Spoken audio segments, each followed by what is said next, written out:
there's only so many people that are willing to go all the way, and I was willing to go all the way. I was willing to die in the ring. It's sad to say that now, but I didn't have much going for me before I stepped into the Contender, and that was the attitude I had. Yeah. You know, I shouldn't even be around.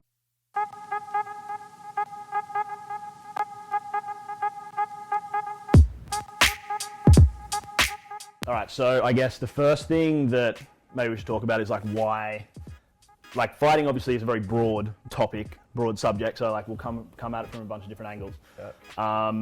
The first thing is like why you're an authority on the subject, and like so obviously, you know, your history. I went to school and I clicked out through a couple of tables and got suspended for a while. And Do you remember what it was over? yeah, he's constantly picking on me. Yeah, right. And then there's the same kid, it was just the school bully who picked on me, and I lost a play, fruited out through a table, got suspended for a week or two, and then my dad had a word with me. He goes, listen, I'm glad you stuck up for yourself. He goes, but you can't be throwing chairs and throwing tables at people. Yeah. I want you to go up and see Johnny.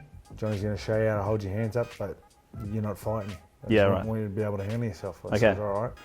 And that's when I fell in love with boxing. And I just always go to the police boys after school and watch the likes of Jeff Fanning, Jeff Harding, Costa Zoo, and I just idolise them. I'd sit on the end of the ring and watch them spar each other.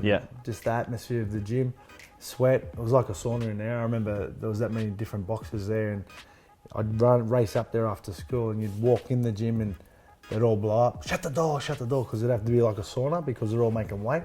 The Contender had started to, you know, everyone had been given 14. The blokes that had been nominated in the Contender series, Fox 8 I think it was. Yeah. They'd all been given 14 weeks preparation to get fit, get ready for this big tournament that was going to be on Fox. And drawing close to when I was about to kick off, two blokes had pulled out.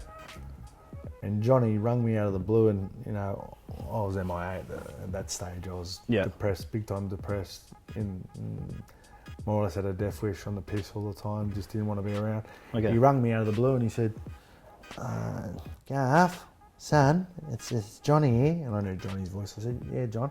Yes, mate. How you doing? And I said, no, I'm good. You know, put that bullshit Obviously, face. I'm sweet.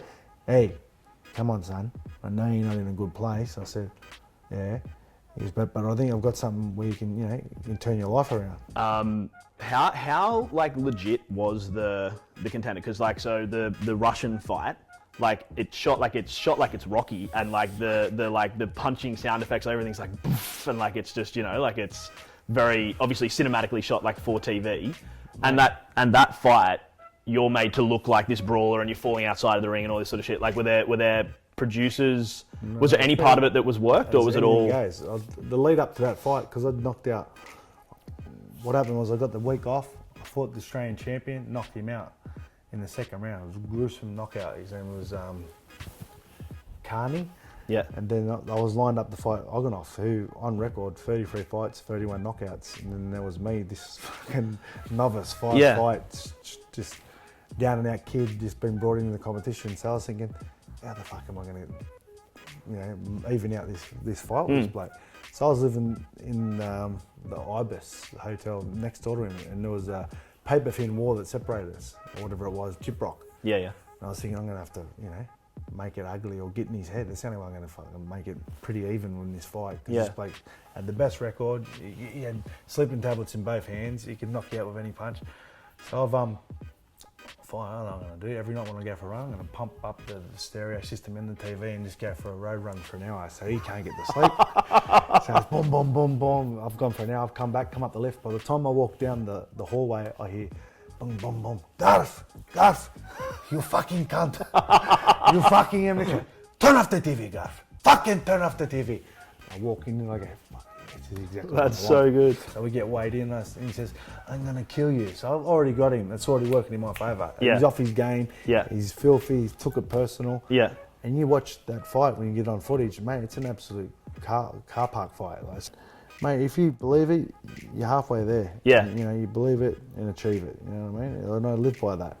And even though Mundine was so slick and he was a 3-time world champion, when I get something I've got my mind set on, it's pretty hard to fucking stop you. Yeah, stop me. And I know that. And that's exactly what I did. And I think I'm more got in his head as well. If you see some of the lead ups and the call outs and this Yeah. and that, because he knew me from the area, we grew up in the same area, I just sort of semi-psyched him out. But mate, my campaign, my preparation with Jeff Fennick, Billy Hussein, mate, I don't think Mike Tyson would have beat me that night. I'm gonna be there. I'm gonna tap that ass. Good boy. All good. All good, man. I look You know? pretty for you, baby. I said, I'm going to be the first Australian to knock you out. He went, what? I said, just like Otty, we'll knock you out. I'm going to be the next one to knock you out. And I think his sister heard and she blew up. You're kidding, Garth, that's below the belt, brah. This and that. But I just knew how to get in his head. So even though I'd be insulting him, I'd still be laughing and be just like nothing phases me. But that's just me. It wasn't an act, it wasn't put on. That's just how I take it. No, that's just where I'm willing to go with it. When I watch boxing now, it's hard to watch it because even going back in the gym, I still like to train. It's a way of life. It's my medicine.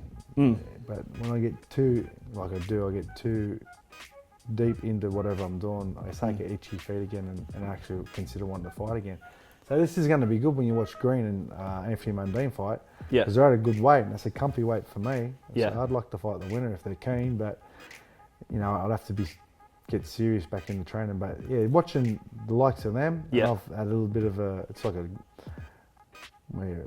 a triangle romance sort of thing, if that's how you want to put it. Yeah. Because I've fought Mundine twice. Did you ever fight Green? I've never fought him. Yeah, right. I offered him. How old is Green now? They're he'd be both like 43, 44. fucking hell.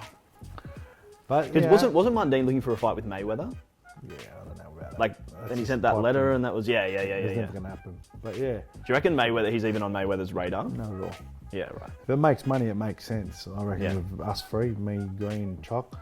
But yeah, I've been out of the game a fair bit. But if there was talk about it, of course, I'd be interested. Yeah, I'm a kid born and raised in Alexandria. I'm a bit of a larrikin and I'd say a knockabout. Yeah, And the main poisons are pussy, because Yeah. it can distract you. yeah. The punt and the Punt, piss. That's right. Yeah, right. Okay. The punt, yeah. It's your hard earned. You're going to lose your hard earned, then you get your mind off training. Yeah. Women, of course, the power of the pussy. Yeah, right. Okay. But then the piss leads to everything bad. You know what I mean? Yeah. Nothing good comes with the piss. So I stay well away from that. When I was in preparation, I'd just be, my body was a temple. I was a monk as well. You look at UFC and boxing, and obviously boxing is a component of MMA, and it's incorporated. But I find with boxing, it's sort of hard to follow unless you're like a real stalwart, really into it, because there's the IBO and the IBF, and all this. Exactly, there's that many Whereas UFC have like packaged it very well to say here's why you should the care and best in everything. the UFC. That's what I love. Right. And so do you feel like UFC is sort of like the evolution of fighting in a way, where it's like moved, whereas do you feel like boxing a little bit is like, obviously it has the lineage and all this, like the history of fighting has been with boxing for so long pre-UFC, but do you feel like UFC has sort of now taken the mantle a bit as like the... Yeah, I think so. When you look at the women's division, I think there's been that many swap. Yeah, like Misha Holly, Tate and Holly Holm. and the other girl, Ronda Misha Rousey. Tate, Yeah. And that's what you want to see. Yeah. You can't be just walk up starts and, the one champion like fighting tomato cans and just knocking them over. It's Yeah. It's not entertaining and it's Yeah. just, it's not good for the sport at all because it's just, everyone starts to think, it's a mismatch. You know what I mean? But you don't know what you're going to get with the UFC, and that's why I love it. It's Cool. All right. Thanks, man. brilliant. Appreciate it. Appreciate it. Ta, brother. Done.